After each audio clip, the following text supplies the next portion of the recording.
안녕하세요, 여러분. 반갑습니다. 전 얼마 전 출산을 하고 한 아이의 엄마가 된 30대 한 남편의 아내인 주부예요. 한 가정의 구성원이기도 하고요. 물론 다른 분들에게도 마찬가지겠지만 특히 고아로 자란 제겐 가정이란 울타리는 아주 큰 의미입니다. 그래서 그런지 태어난 지 채 100일도 되지 않는 아이와 그 아이의 아버지인 제 남편이 참 사랑스럽고 듬직하답니다. 내게도 온전한 가정이 생겼다는 것이 너무 기쁘고 그만큼 제 가정이 소중하고요. 그만큼 지금 제가 가진 모든 것에 감사하는 나날을 보내고 있어요. 요즘 아무리 세상이 좋아졌다고 하더라도 보육원에서 자란 고아가 번듯하게 대학을 졸업하고 살아가기엔 정말 힘든 것이 사실입니다. 고등학교를 졸업하면 보육원을 나와야 하고 아주 적은 돈의 정착금만으로 세상에 덩그러니 놓여집니다. 사실 고아가 대학에 가기도 쉽지 않죠. 만약 운이 좋아 장학금을 받아 입학하게 된다고 하더라도 생활비 앞 교재비 등은 아르바이트로는 혼자 감당하기 힘든 것이 현실이니까요. 하지만 전 프레너 나중에도 참 운이 좋은 사람이었습니다. 아주 어릴 때부터 절 후원해주던 분이 계셨거든요. 바로 저만의 키다리 아저씨죠. 사실 제게 저만의 키다리 아저씨가 계시지 않았다면 전 이 세상에 존재하지 않았을지도 모릅니다. 제겐 어쩌면 생명의 은인이기도 저의 조력자이기도 한 분이에요. 마치 한편의 동화처럼 고단했던 제 인생의 뒤편에서 몰래 절 도와준 구세주이자 은인이죠. 제가 오늘 여러분께 말씀드릴 사연도 바로 이 한편의 아름다운 동화 같은 이야기입니다. 이제부터 제 이야기 시작할게요. 앞서 말씀드렸듯 전 고아예요. 아버지가 6살 때 갑작스런 교통사고로 돌아가셨거든요. 그럼 엄마는? 이라고 물어보실 분들이 많으실 텐데 저희 엄마는 어린 저를 두고 집을 나가셨어요. 아버지의 장례식이 모두 끝나던 날 밤이었어요. 전 아직도 그날 밤이 생생하게 기억납니다. 전 엄마의 곁에서 울다 지쳐 잠이 들었습니다. 저를 자상하게 챙기던 아버지가 더 이상은 집으로 돌아오지 않는다는 것을 깨달은 전날 밤이었죠. 흔히 잠들어 있던 저는 푸스럭대는 인기척에 잠에서 깨어났습니다. 그리고 아버지가 남긴 재산과 자신의 짐을 바리바리 싸서 집을 나서는 어머니를 발견하게 되었죠. 엄마, 어디가? 아무것도 모르던 어린 저는 매정한 어머니를 향해 그렇게 물었습니다. 그러자 어머니는 잠시 당황하는 기색을 얼굴에 비치시더니 황급히 제게서 뒤돌아섰어요. 어머니의 손에 들린 커다란 여행용 가방을 보고 전 본능적으로 깨달았죠. 엄마가 날 버리는 거구나. 전 어머니의 다리에 필사적으로 매달렸습니다. 엄마, 어디 가? 가지 마, 어? 하지만 어머니는 매정하게 제 손을 뿌리쳤습니다. 미정아, 이거 나와. 엄마 금방 울게. 거짓말, 안 울거잖아. 그러자 어머니가 절 내려다보더군요. 제가 기억하는 어머니의 눈빛은 분명 떨리고 있었습니다. 울 것 같기도 했죠. 죄책감과 미안함이 가득했던 그 눈빛은 저를 오랫동안 위로했어요. 그나마 자신의 딸을 버리고 가면서 죄책감이라도 있었겠거니. 어머니도 분명 나의 사랑했겠거니라고요. 하지만 어머니는 떠나셨습니다. 다리에 매달려 애원하는 절 버리고 현관문을 통과해 도망치듯 집을 나가버린 겁니다. 전 그렇게 혼자가 되었습니다. 말 그대로 천의 고아가 된 겁니다. 그렇게 며칠 전 집에 혼자 있었어요. 그리고 우연히 절 발견한 이웃 주민에 의해 오갈 것 없던 저는 보육원에 맡겨졌습니다. 모든 것이 낯설었습니다. 정말 모든 것이요. 끼니 때마다 식당 앞에서 받아들고 있는 차가운 식판도, 8, 9의 아이들이 끼어서 자는 미적지근하고 딱딱한 바닥도, 가끔 절 보며 웃어주는 선생님의 미소도. 전 보육원 적응에 꽤 많은 시간이 걸렸습니다. 그리고 가장 낯설고 받아들이기 힘든 것은 세상이 혼자 버려졌다는 것이었습니다. 절 무질게 내치고 돌아서던 어머니의 뒷모습이 잔상처럼 남아 매일 밤 저를 괴롭혔고 오리건을 피워봤자 받아줄 사람 하나 없다는 것을 서서히 알아가는 시간이었습니다. 이제 이곳에서 선생님이 간간히 주는 사랑을 이 수많은 아이들과 나눠 먹으며 살아가야 한다는 것을 받아들여야 했죠. 아버지가 돌아가시기 전엔 세상에서 가장 밝은 아이였던 저는 보육원에 들어간 후 점점 말수가 줄어들었습니다. 제 세상의 모든 빛이 하나하나 꺼져가는 기분이었습니다. 어린 저는 그렇게 세상에 홀로 남겨진 거였습니다. 그리고 제가 보육원에 들어간 지 3개월쯤 후 원장 어머니가 절 따로 부르셨어요. 원장 어머니와의 특대는 처음이었던 저는 내가 뭘 잘못한 것이 있나 눈알을 굴리며 주인처럼 소파에 앉아 있었어요. 그런데 원장 어머니는 제게 의외의 말씀을 해주셨어요. 미정아, 기쁜 소식이 있어. 인자한 목소리에 고개를 들었습니다. 그러자 원장 어머니가 기쁘게 웃으며 말씀하시더군요. 내게 후원자님이 생겼단다. 후원자님이 뭐예요? 전 처음 듣는 단어에 눈을 둥그랗게 뜨고 물었습니다. 그러자 원장 어머니가 대답하시더군요. 우리 미정이를 뒤에서 돌봐주시는 사람이야. 누군지는 말하고 싶어하지 않으셔서 만날 수는 없지만 우리 미정이가 잊고 쓰고 공부하는 걸 뒤에서 조금이나마 도와주실 분이란다. 네. 전 딱히 감흥이 없었어요. 눈앞에 보이지 않는 누군가의 도움이 제겐 딱히 기쁘지도 그렇다고 위로가 되지도 않았기 때문입니다.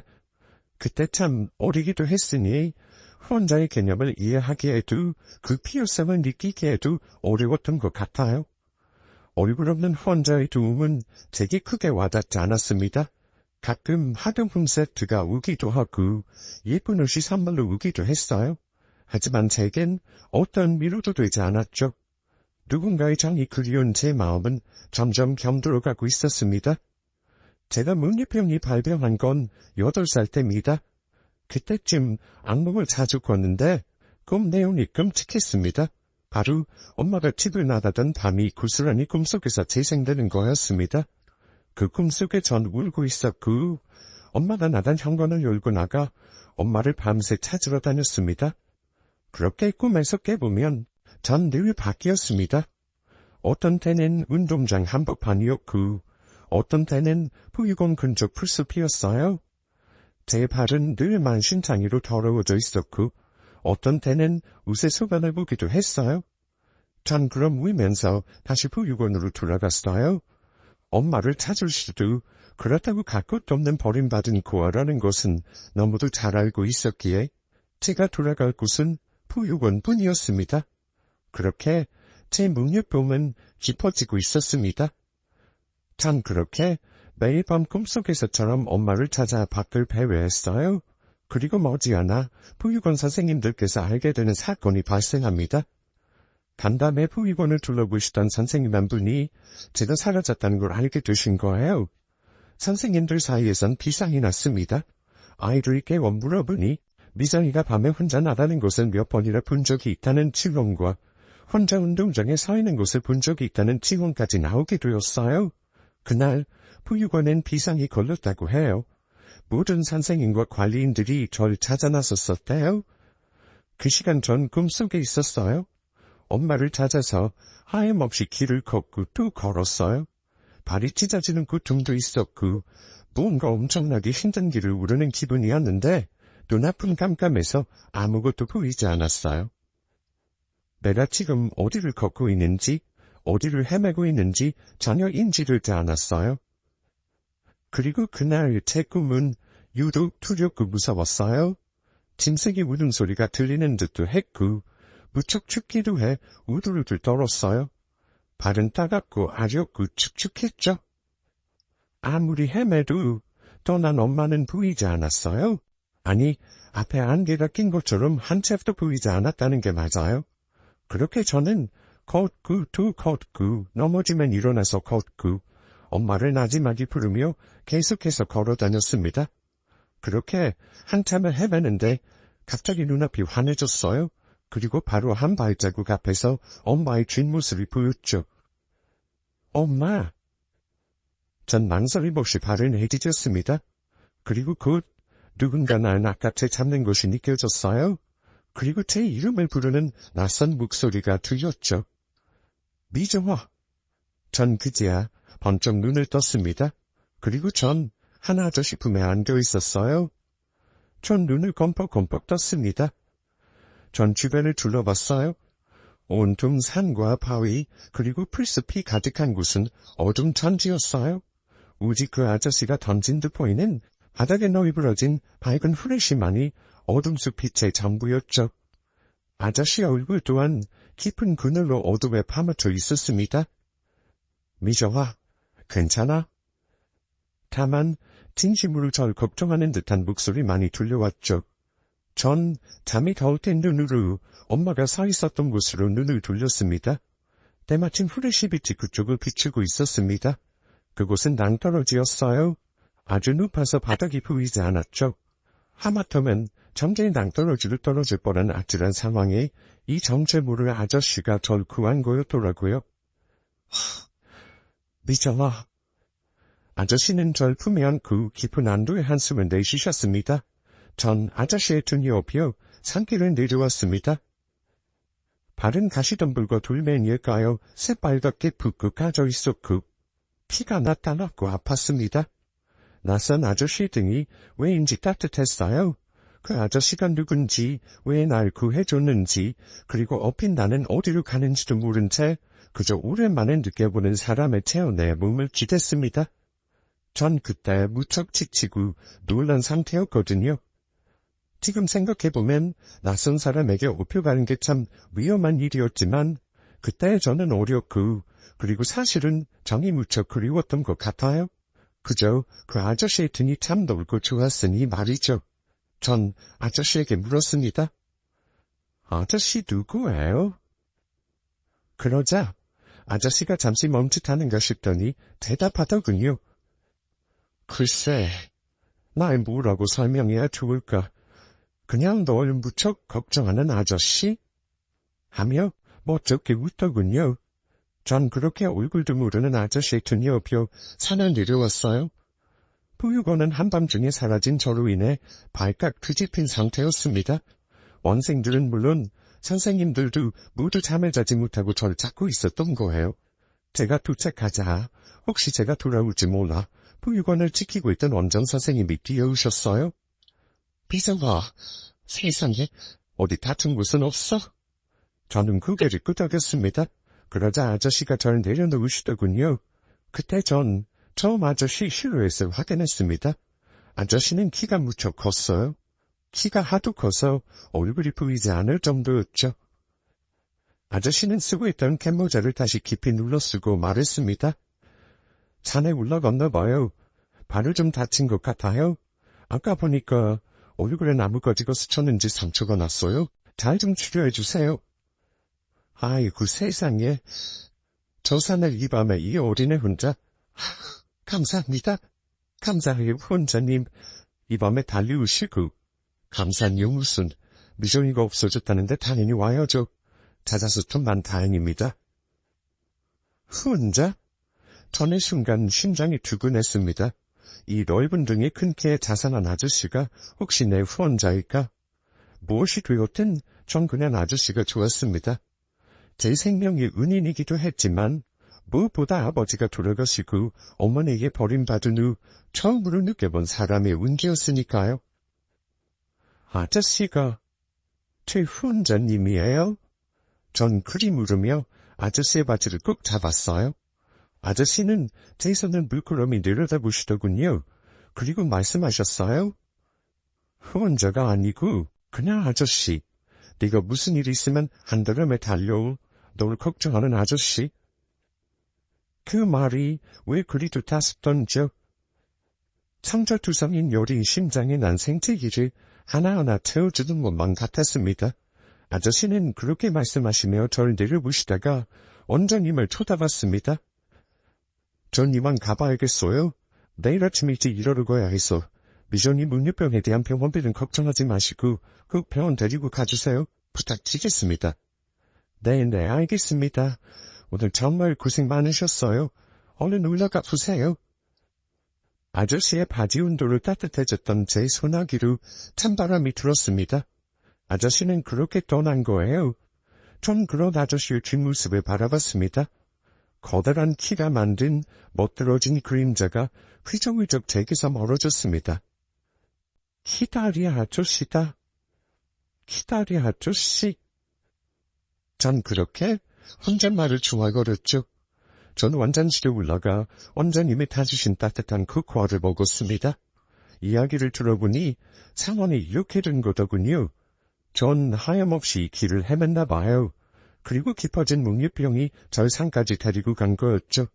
제가 사라진 것을 안 원장님은 급한 마음에 후원자님께까지 전화를 한 거고, 서울에서 청주까지 한 달을 매달려온 후원자님께서 산을 헤매다 절 발견하신 거예요.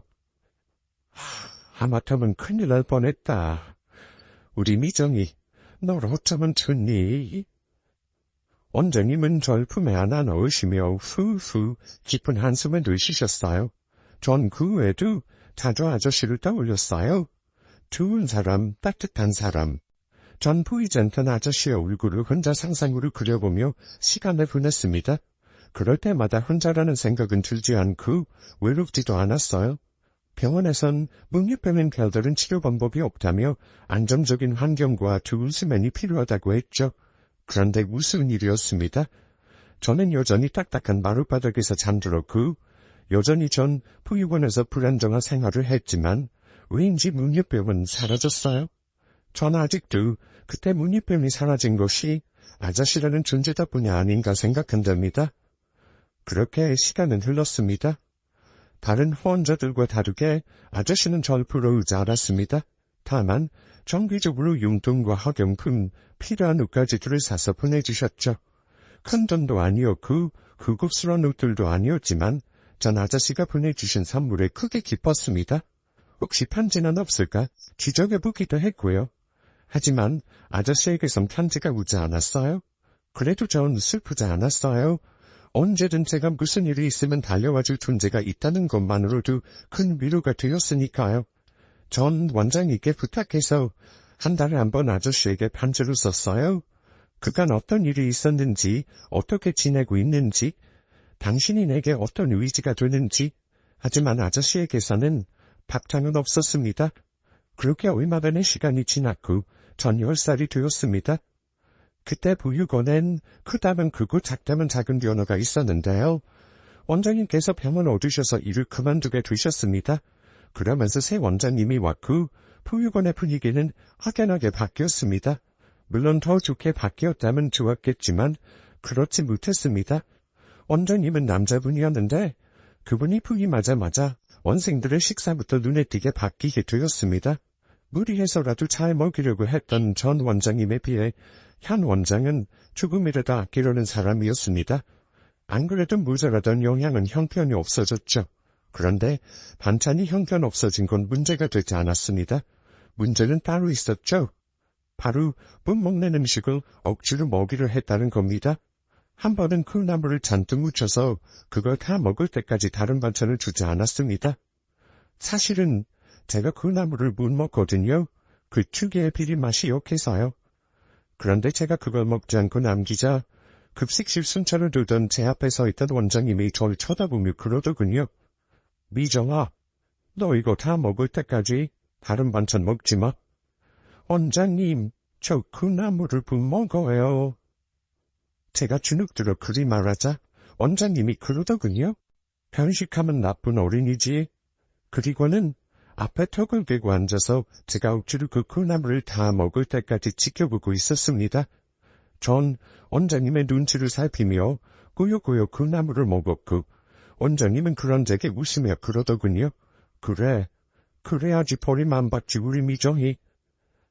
저는 그 길로 화장실로 가서 먹은 음식을 모두 개원했어요. 그리고 내가 구하라는 사실을 다시 한번 뼈저리게 느꼈죠. 그런데 악몽은 계속 이어집니다. 그날부터 제게 꽂힌 원장님은 제 식판에 다른 반찬 말고 콩나물만 가득 올려주었습니다. 그리고 그거에 다 먹을 때까지 절대 자리를 뜨지 않았죠. 정말 원장님을 이해할 수 없었어요. 대체 왜 그러는지. 지금 생각해보면 그 아들을 괴롭히며 희열을 느끼는 그저 악마 같은 사람이라는 생각이 들지만 그때 전 그냥 내가 콩나물을 못 먹는 것이 제가 나쁜 어린이라서 그런 거라고 생각했어요. 그리고 콩나물을 먹지 않으면 버림받는다는 두려움이 가득했죠. 그뿐만이 아니었습니다. 원장님은 밤마다 방을 돌아다녔는데요. 잠자지 않고 떠드는 아이들은 무자비하게 벌줬습니다. 해가 뜰 때까지 복도에 무릎 꿇게 하고 잠도 잘 수 없게 했고요. 가끔 원장실에 물건이 없어졌다며 구타하고 학대를 했죠. 부부자도 이를 부모님도 없는 그 아들은 그렇게 원장님의 처참한 학대를 고스란히 받을 수밖에 없었습니다. 제가 그렇게 힘든 부유건 생활을 견디게 한 원동력은 키다리 아저씨였어요. 언젠가부터 키다리 아저씨에겐 원조도 용돈도 선물도 오지 않았지만 무슨 일이 있겠거니 생각하며 편지를 썼죠. 내 편지를 읽어주는 사람이 있다는 것만으로도 큰 위로가 되었으니까요. 그리고 전 그 산길을 내려오며 키다리 아저씨가 제게 했던 말을 기억하고 있었거든요. 내가 힘들 때 언제든 달려와줄 널 걱정하는 아저씨. 그 존재만으로도 절 견디게 하는 힘이었죠. 그렇게 시간은 흘렀습니다. 원장님의 학대는 날이 갈수록 심해졌죠. 그리고 처음부터 그랬듯 왜인지 알 수 없었으나 전 늘 원장 선생님의 괴롭힘에 타깃이 되었습니다. 처음엔 학대와 처벌이었고 다음엔 비아냥이었고 나이가 차고 전문무리가 올라왔을 땐 성적인 트레이닝으로 발전해갔습니다. 하루는 원장님이 절 원장실로 부르더군요. 미정이 왔니? 저는 또 무슨 일일까? 잔뜩 졸아 어깨를 움츠렸는데요. 원장님의 책상 위에 편지 봉투를 툭 던지더군요. 한눈에 알아봤습니다. 그 편지들은 제가 키다리 아저씨에게 쓰던 편지들이었어요. 편지는 보내지지도 않은 채 입구가 뜯어져 있었고요. 너, 이 아저씨한테 원장님이 괴롭힌다고 거짓말을 했더라. 제 편지 내용을 모두 본 거였어요. 저는 작은 심장이 쿵 하고 내려앉았습니다. 이제 곧 이어질 학대에 온몸이 쪼그라드는 기분이었어요. 원장 선생님은 자리에서 일어나 제게 다가왔습니다. 그리고는 제 어깨를 주물럭거리며 귓가에 속삭이더군요. 우리 미정이 벌받아야겠다. 그치? 하며 아주 은근한 눈빛으로 제 가슴을 쳐다보더군요. 아직 속옷도 하지 않은 작은 전무무리를 손으로 툭툭 치면서 우미하게 웃는데 정말 너무 무서웠습니다. 여기에 있으면 무슨 일을 당할지도 모른다는 불안함이 강하게 엄습하더군요. 저는 그대로 뒤꿈치를 물렸고 문 가까이로 걸어갔습니다.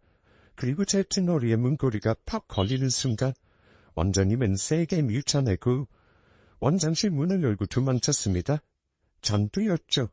이곳을 떠나야겠다 생각밖에 없었어요.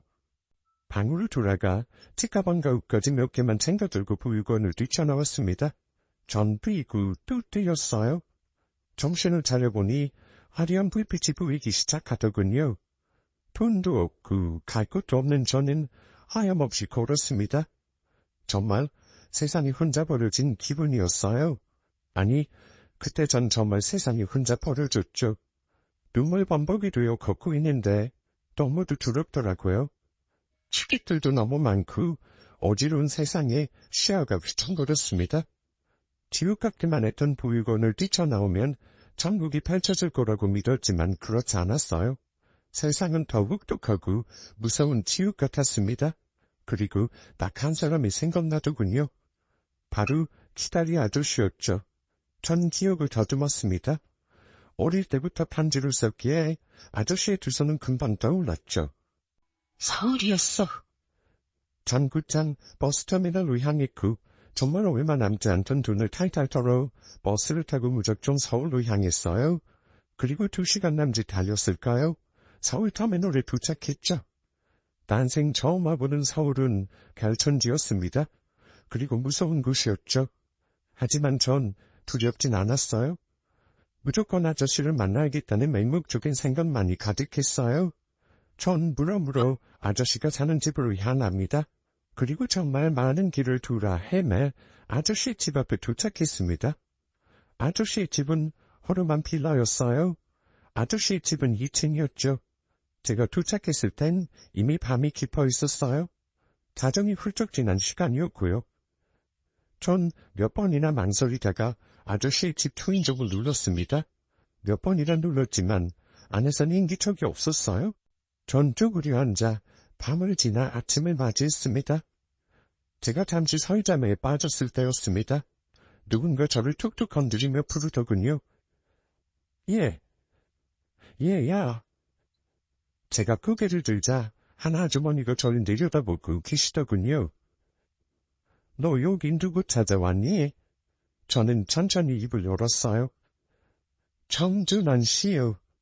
늘 보내던 편지봉투에 썼던 이름이었죠. 조카야? 아니면 딸이 있었나? 아니요. 그럼. 전 어떻게 설명해야 할지 몰랐어요. 전 아저씨에게 어떤 존재도 아니었으니까요. 저는 임미정인데요.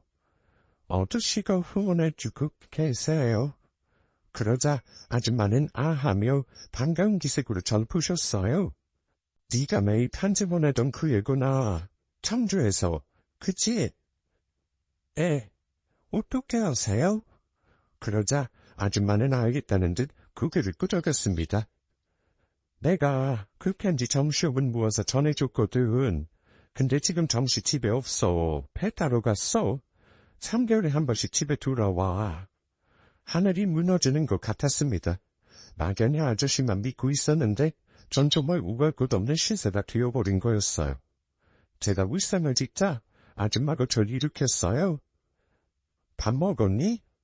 우선 밥부터 먹자. 그렇게 전 아주머니네 집에 가서 아침밥을 먹었습니다. 얼마 만에 먹어보는 맛있는 집밥인지 정말 개눈 감추듯 밥을 먹었어요. 아주머니는 그런 절 입이 벌어진 채 쳐다보고 있었고요. 그리고 아줌마는 곧장 서랍을열어 무언가를 찾으시더군요. 그리고 종이 한 잔을 가지고 오셨어요. 이게 정시 번호인데 잠깐 육지에 있을 땐 받는다더라고. 포안이 오갈 것 없는 것 같은데 내가 정씨한테 전화 한번 해볼게. 고마운 아주머니는 제게 밥 한 그릇을 수북하게 더 떠주시고 전화기를 주셨습니다. 아주머니의 귓가에 전화기는 오랫동안 들려 있었습니다. 다시 한번 통화부터는 누르고 잠시 후 아주머니의 반가운 음성이 들려왔어요. 정씨, 여기 주인집이에요. 때마침 한국에 있었나 보네. 다행이다. 다름이 아니고 여기 어떤 여자애가 정씨를 찾아왔어요. 이름이 미정이라는데. 잠깐만. 아주머니는 제게 소화기를 건네셨어요. 받아봐. 전 꿀꺽 마른 침을 삼키고 전화를 받았죠. 여보세요? 미정이니? 아저씨의 거친 음성이 들려왔습니다. 꽤 오랜 시간이 흐른 후에 듣는 음성이었지만 그날 밤 산에서 들려오던 그 목소리였어요. 저는 울컥 치매는 서러움을 억누르며 꽉 막힌 목소리로 대답했어요. 네, 아저씨. 무슨 일 있어? 저는 아저씨에게 지금까지 있었던 일을 이야기해 주었어요. 아저씨는 이야기를 듣는 내내 깊은 한숨을 푹푹 내쉬다가 원장님이 제 가슴을 만졌다는 소리에 무하며 버럭 소리를 지르셨습니다. 미안, 아저씨가 너무 화가 나서. 미정아, 아저씨가 돌아가려면 시간이 좀 걸려. 한 달 정도. 지금 방학이지? 아줌마한테 문 닫아달라고 얘기할 테니까 아저씨네 집에 있어. 그럼 아저씨가 갈게? 울에 피워나서 좀 지저분하겠지만 그래도 지내기 나쁘지는 않을 거야. 아저씨가 도착하자마자 갈 테니까 꼭 집에 있어? 전 결국 터뜨린 눈물을 닦으며 대답했어요. 그러자 아저씨가 어색한 듯 뜸을 들이시며 물으셨습니다. 뭐 먹고 싶은 건 없어? 갈 때 사갈게. 새우가 아니요. 뭐? 그게 다야? 떡볶이도. 그러자 아저씨가 꼴꼴 웃으시며 그러마시더군요. 그렇게 전화를 끊고서야 저는 온몸의 긴장이 풀리는 것을 느꼈습니다. 우갈 곳 없는 천의 구화가 찾아올 곳이 있고, 게다가 아저씨는 불쑥 찾아온 저를 기꺼이 받아들여 주셨으니까요. 우선은 오늘 하루 등붙이고 잘 곳이 있다는 것에 감사했죠. 아주머니는 제게 문을 닫으셨고 먹을 것도 손에 들려주셨습니다. 아침에 내려와서 밥 먹어. 아주머니의 따뜻한 말에 또 한 번 눈시울이 붉어졌어요. 저는 아저씨네 집에 들어왔어요. 집은 아담하지만 따뜻했어요. 정말 집은 오래 비어져 있었는지 썰렁했지만 이상하게도 그 냉기가 편안하게 느껴졌습니다. 아주머니가 일러주신 대로 보일러를 틀고 거실에 앉았습니다. 저는 그날 정말 오랜만에 달고 단잠을 잤어요. 어떤 사람의 방해도 받지 않고 누군가의 크고는 소리도 잠꼬대도 들리지 않고 무엇보다 밤마다 복도를 돌아다니며 혼달거리를 잤던 원자님의 발소리가 들리지 않아서 좋았어요. 다음날 전 아저씨 집을 청소했습니다. 먼지가 쌓인 곳을 닦고 바닥도 쓸고 닦았는데 기분이 묘했어요. 아버지와 둘이 사는 집을 청소하는 것처럼 심장이 누근했죠. 뭔가 말로 설명할 수 없는 이상하고도 설레는 느낌이었어요. 정말 내 집이, 내 가정이 생긴 것 같다는 착각이 들었죠. 그리고 아저씨 방 책장에 구이무인 제 편지들을 발견했습니다. 무슨 귀한 것이라도 된다면 조심히 듣는 봉투까지 모두 상자에 담아두셨더라고요. 답장 한번 하지 않으셨지만 그래도 다 읽고 계셨구나. 전 그걸 보고 남몰래 혼자 눈물을 흘렸답니다. 그렇게 저는 보육원에서 들고 나온 책으로 공부도 하고 가져온 옷을 번갈아가며 빨래해서 입으면서 한 달을 보냈습니다. 다행히 아주머니가 식사와 간식까지 챙겨주셔서 잘 먹었고요. 피쩍 말랐던 저는 조금씩 보기 좋게 살이 올랐습니다. 제가 살아온 인생 중 가장 가난하고 심적인 안정이 드는 시간이었어요. 그렇게 한 달이 지났고 제가 TV를 보다가 잠시 졸고 있을 때였어요. 집 현관 비밀번호 키가 눌리는 소리에 잠에서 깼어요. 그리고 곧 문이 열렸고 누군가 집 안으로 들어왔습니다. 미정아. 낮은 음성이 저를 불렀습니다. 전 누웠던 몸을 벌떡 일으켰습니다. 심장이 쿵쿵 뛰었어요. 저의 기다리 아저씨가 집으로 돌아온 거였으니까요. 아저씨. 그래, 자고 있었니? 아저씨는 손에 들린 봉지 2개를 무심하게 테이블 위에 툭 놓으며 물었습니다. 그제야 전 아저씨 얼굴을 처음 보았습니다. 그땐 어둠해가 돼서 잘 보이지 않았으니까요. 전 어색했어요. 아무리 그리워하고 보고 싶었던 기다리 아저씨였지만 태어나 2번째, 그것도 시간이 오래 지나서 보게 된 아저씨가 익숙할 리 없었죠. 아저씨는 그런 저의 마음에 안달인 듯 무척 피곤해 보이는 얼굴로 제게 웃어주셨습니다. 우린 그날 저녁 아저씨가 사오신 떡볶이와 튀김 순대 그리고 새우탕을 나눠 먹었습니다. 그리고 아저씨는 조용히 제게 말씀하셨죠. 한 달 동안 내가 고민을 많이 했다. 전 젓가락을 내려놓았습니다. 아저씨가 어떤 말을 할까? 저희 보육원에 돌려보내면 어쩌지? 너무 두렵고 무서웠어요. 보다시피 내가 널 입양하기엔 조건이 안 된다. 결혼도 하지 않고 집도 자주 비우거든. 그렇다고 다 근도랑 둘이 이 집에 사는 것도 좀 그렇고. 근데 때마침 주인 아주머니가 여기 윗집에 집이 비어있다고 말해주더구나. 아저씨는 저를 쳐다보며 말했습니다. 내 벌이가 넉넉하지는 못해도 너 아마 학교 보내고 건사할 수는 있을 것 같은데 네 생각은 어때? 정말 생판남인 아저씨가 저를 낳은 어머니도 버리고 간 나 같은 아이를 허두어준다는 거잖아요. 전 고맙고 미안한 마음에 아무 말 못하고 고개를 떨어뜨리고 눈물을 툭툭 떨어뜨리기만 했어요. 그러지 않아도 된다는 말도 그렇다고 그렇게 해달라는 말도 할 수가 없었죠. 전 아저씨가 없으면 지옥 같은 보육원으로 돌아가야 했고 그렇다고 아저씨가 그리 해달라고 하긴 염치도 없었으니까요. 아저씨는 제 마음을 간파하신 것 같았습니다. 난 그냥 인생 막 살던 놈이야. 근데 이제 뭔가 더 책임져야 한다고 생각하니 좀 열심히 살고 싶어진다. 고맙다.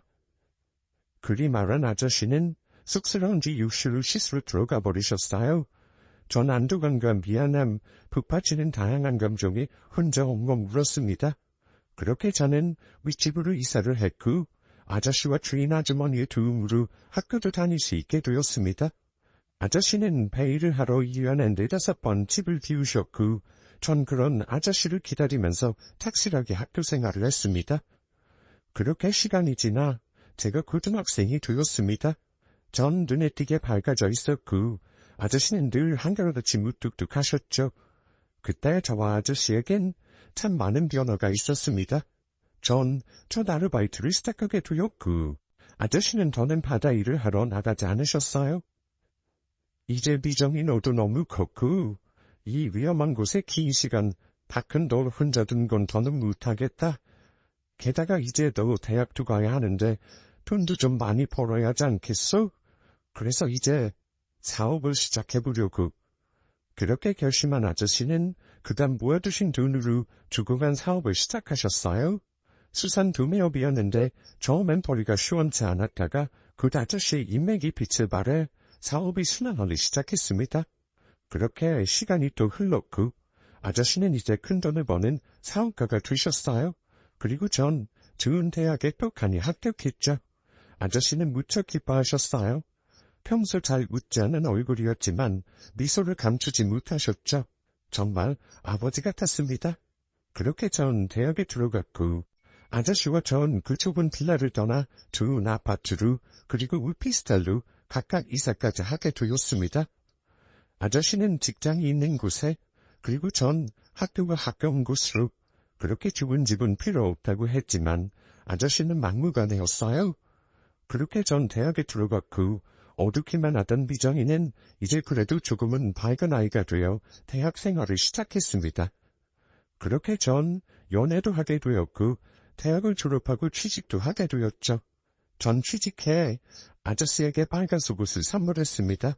물론 작은 돈이지만 용돈도 봉투에 넣었죠. 전 아저씨를 찾아가 제 선물을 내밀었습니다. 부모님과 다름없이 절 보살펴준 기다리 아저씨에게 가장 처음으로 받은 월급을 제일 처음 쓰고 싶었거든요. 아저씨, 저 첫 월급 탔어요. 그러자 아저씨는 좀 놀란 눈치였어요. 열어보세요. 진짜 별거 아니에요.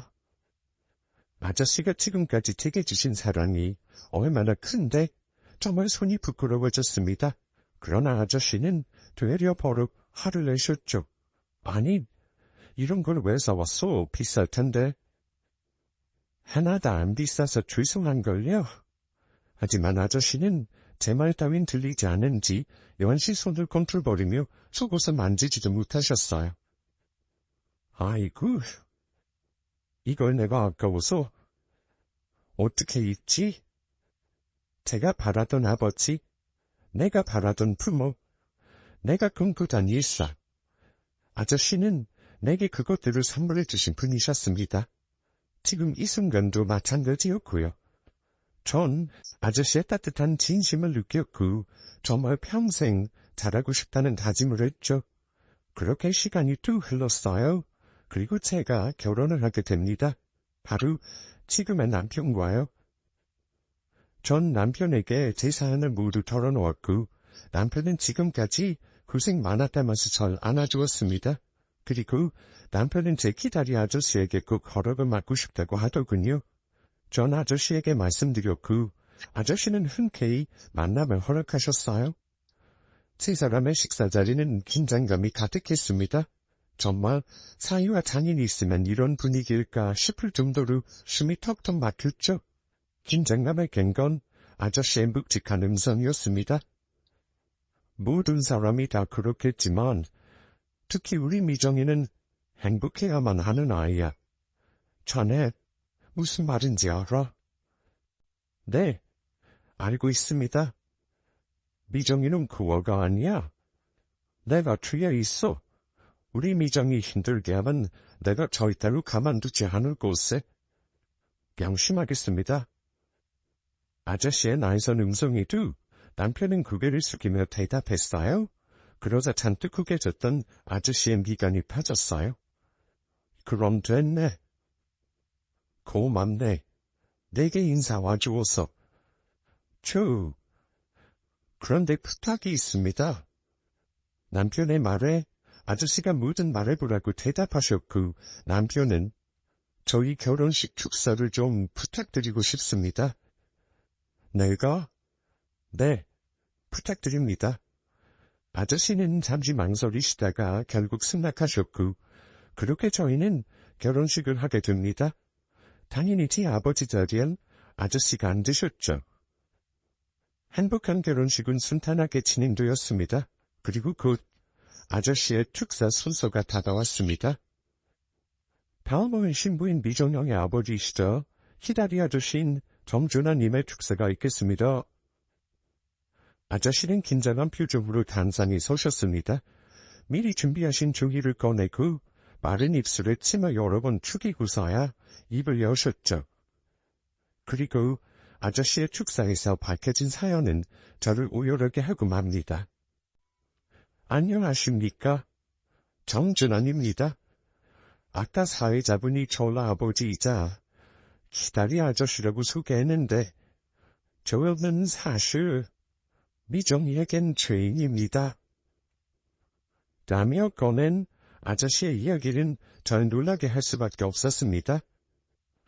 그래서 오늘 미정이에게 차마 이야기하지 못했던 이 이야기를 고백하고 사죄하려고 합니다. 전 사실 돌아가신 미정이 아버지와는 직장 동료였습니다. 그날 전 외근이 있었습니다. 그리고 미정이 아버지는 술을 많이 먹어 빌비대는 제 대신 외근을 자청했습니다. 그리고 그날 그 사고가 발생한 겁니다. 큰 교통사고였습니다. 미정이 아버지는 그 자리에서 돌아가셨고요.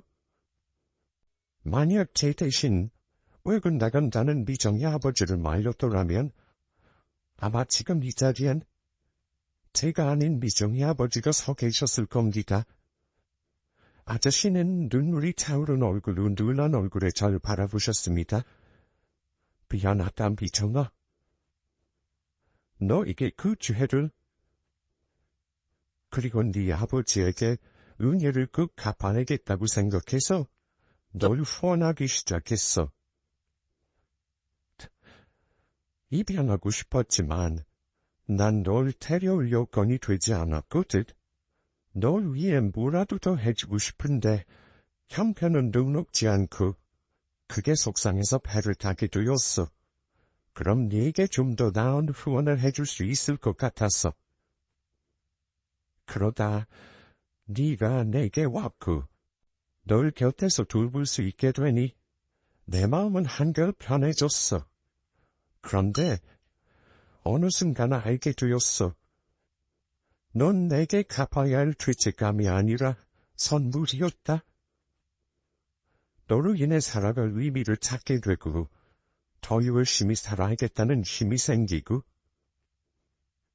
조금씩 웃음이 늘어가는 널 보며 내가 잘 살고 있구나 하는 위안도 되더구나. 그리고 깨달았지? 넌 내게 자식이라는 것을. 저는 눈물을 쏟아내고 말았습니다. 아저씨 때문에 아버지가 돌아가셨다는 것은 제게 더 이상 중요한 문제가 아니었어요. 그 아저씨의 진심과 마음이 제게 와닿아 큰 파도가 되었고 온통 검은색이었던 제 인생에는 커다란 빛이었으며 유일한 사랑이었으니까요. 아저씨는 눈물을 왈칵 쏟으며 제게 말했습니다. 처음엔 미안해서. 그 다음엔 네가 날 용서해주지 않을까봐 무서워서. 그리고 내게 버림받을까봐 두려워서 이 사실을 말하지 못했다.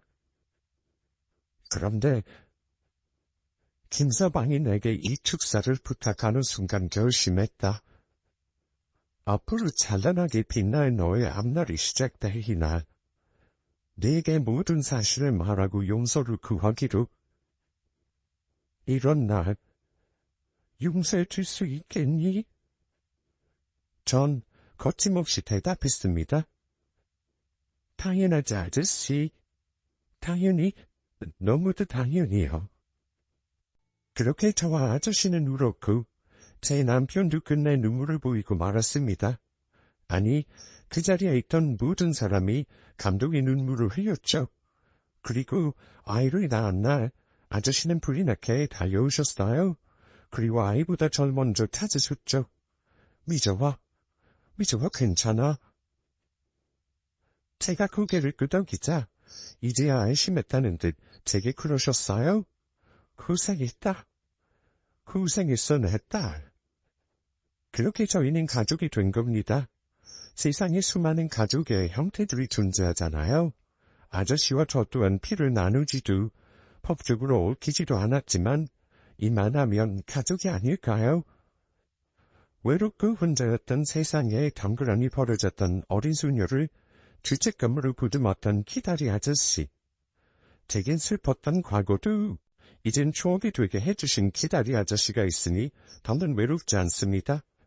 아저씨와 전 서로의 상처를 그렇게 말없이 치유하며 진정한 가족으로 서로를 받아들이게 된 건 아닌가 하는 생각이 듭니다.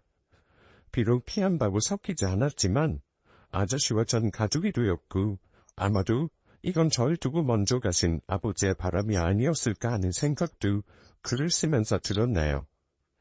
제 이야기 어떻게 들으셨나요? 전 쓰면서도 자꾸만 눈물이 나서 혼났어요.